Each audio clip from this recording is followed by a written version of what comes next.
Dr. Sargent, Faculty Member of the Year award winner. Thank you. Congratulations. Yeah, for that was a big deal.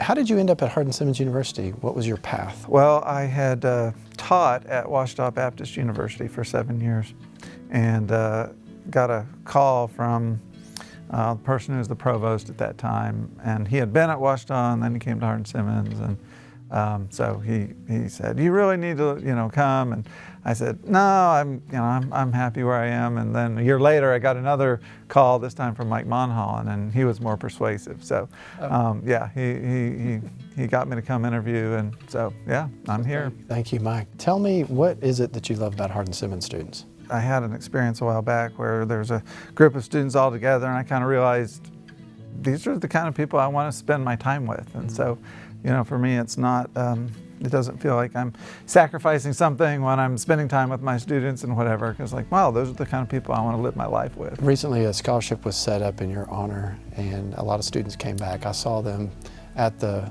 ceremony itself. Yeah. They have a lot of affection for you and love for you and what you've done. When you got into teaching, you could have made a choice of computer science and let me go do this thing, or I could share it with the next generation. Yeah. That's a division.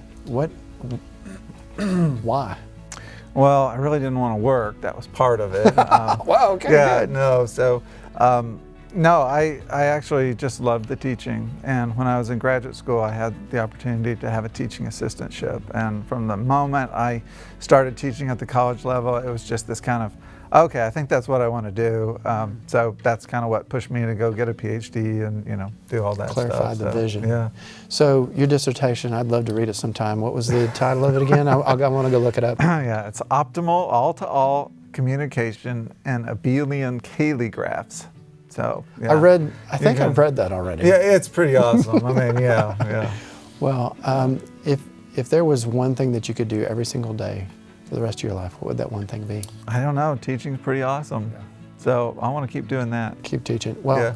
I want to tell you thank you, and I've told you this before, thank you for helping me on mountain biking. Oh. getting down and up the gulch. Your motivation was simply go for it. And so I went for it not knowing that I might kill myself, but thank you so much. Well, see, it's funny because I remember my instructions being much more explicit and, like lots of, careful explaining what needs to be done. But, you came away with just go for it and it worked. So that's awesome. Well, you're right. Apparently I wasn't as good at explaining as I thought I was. In your experience here at Hardin-Simmons, you've got to meet some students. One of them is by the name of Frane, played soccer. Yeah. A great relationship. Tell us about that. Well, so Frane is an international student, and when he came to Hardin-Simmons, we had a family friend who knew he was coming and was like, "Hey, you need to get this guy on your radar," and we have just had so much fun with him. He's a great young man, smart and responsible, and all those things, and so we've really enjoyed the opportunity to spend time with him. And he played soccer, and so we got to see some soccer games and other stuff while he was here. And yeah, we feel really blessed that he's been a part of our lives, and he's actually still in touch. So that's like good. He's in Dallas area now, working on an MBA degree. Wow. And he has an internship this summer that's all lined up. And so, in fact, we were kind of joking with him because he told us that he was going to buy a pickup truck. He already has a dog now, and I was like, okay, you're in Texas, so you're living the life. You can't leave now. So yeah. Anyway, FGLIC. Tell us about that relationship real quick. Oh man, they have hired so many of our computer science students, and it's just been so great.